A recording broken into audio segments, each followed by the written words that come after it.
ይታደስ በአዲስ ከተማ ክፍለ ከተማ ወረዳ ኮሚኒኬሽን ጽሕፈት ቤት በየሳምንቱ ተዘጋጅቶ የሚቀርብላችሁ የይታደስ ዝግጅታችን ነው። የዛሬ ዝግጅታችን በአዲሱ የመኖሪያ ቤት ኪራይ ቁጥጥርና አስተዳደር አዋጅ ቁጥር 1320/2016 መሰረት አጠር ያለ ቆይታ እናደርጋለን። ከኛ ጋር ይሁኑ። ስለ መኖሪያ ቤት ኪራይ ውል እና ዋጋ ጭማሪ ማወቅ ያለብዎ ህጋዊ ነጥቦች። በአዲሱ የመኖሪያ ቤት ኪራይ ቁጥጥርና አስተዳደር አዋጅ ቁጥር 1320/2016 መሰረት የአከራይና ተከራይ መብትና ግዴታዎች በግልጽ ተቀምጠዋል። ዋና ዋናዎች ነጥቦች የሚከተሉት ናቸው። አንደኛ፣ የኪራይ ዋጋ ጭማሪን በተመለከተ የጊዜ ገደብ። አከራይ የኪራይ ዋጋ መጨመር የሚችለው በአመት አንድ ጊዜ ብቻ ነው።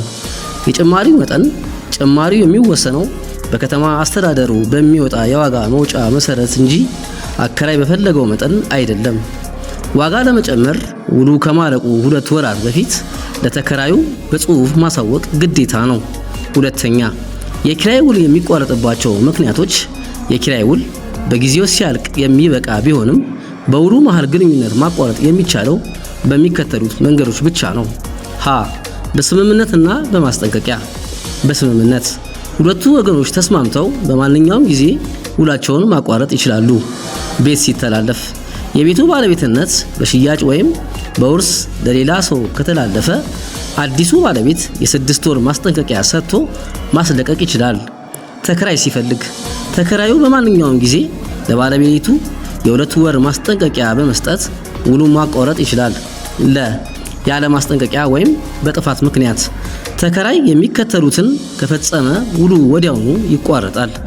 የኪራይ መክፈያ ቀን ለመጀመሪያ ጊዜ 15 ቀናት፣ ለሁለተኛ ጊዜ ደግሞ 7 ቀናት ካለፈ ውሉ መቋረጥ ይችላል። ቤቱን ከአከራይ ፍቃድ ውጪ ለንግድ ወይም ለሌላ አገልግሎት ካዋለም በተመሳሳይ ውሉ ይቋረጣል። የአካባቢውን ሰላም በተደጋጋሚ ካወከና ከቤቱ ውስጥ ወንጀል ከፈጸመ ውሉ መቋረጥ ይችላል። በቤቱ ላይ ሆን ብሎ ወይም በቸልተኝነት ከፍተኛ ጉዳትን ካደረሰ በተመሳሳይ ውሉ ሊቋረጥ ይችላል። ክርክሮችን ማን ይወስናል? ሶስተኛ፣ ስለ መኖሪያ ቤት ኪራይ የሚነሱ ክርክሮችን ፍርድ ቤቶች የማየት ስልጣን የላቸውም። ይልቁንም ጉዳዩን አይቶ የመወሰን ስልጣን የተሰጠው ለቤቶች አስተዳደር ተቆጣጣሪ አካል፣ ለምሳሌ በአዲስ አበባ የክፍለ ከተማ ቤቶች አስተዳደር ጽሕፈት ቤት ነው።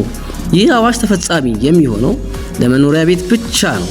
ለንግድ ቤቶች ወይም ለሌላ አገልግሎት የተከራዩ ቤቶች አይመለከትም። ውድ አድማጮቻችን፣ የዛሬ ፕሮግራማችን በዚህ ተጠናቋል። ቀጣይ በሌላ ፕሮግራም እስከምንገናኝ ድረስ መልካም ሳምንት።